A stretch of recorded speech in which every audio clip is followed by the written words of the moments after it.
Sterilizing your soil is super important because your soil can harbor bacteria and fungus, which can be so detrimental to those seeds. In addition to that, there can be other seeds that have fallen into your soil, and you may end up growing a little lawn of grass as opposed to just the cauliflower that you wanted to. That actually happened to me one year.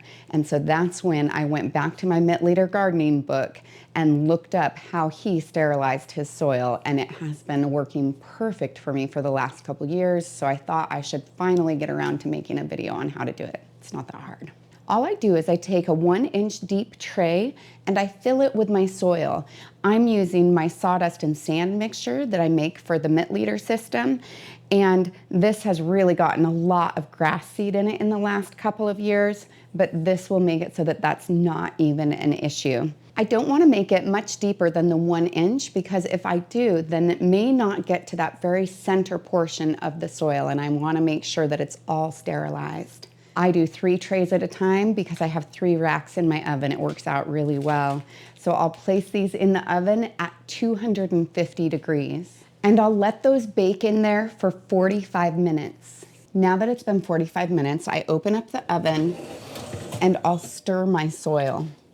And that's just so that those lower areas are able to lose some of their moisture and get equally heated.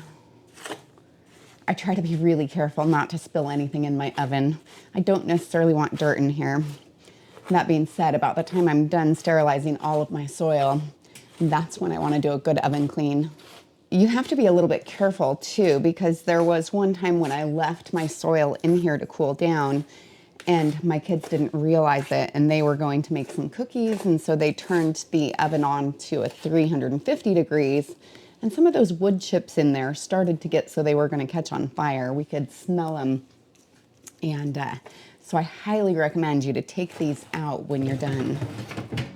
So now I'll leave that in for 45 more minutes. So my last step is just to pull out the soil and allow it to cool down. Usually I take it out and I put it on the outside table that I use for my planting stuff. And that tends to work so great.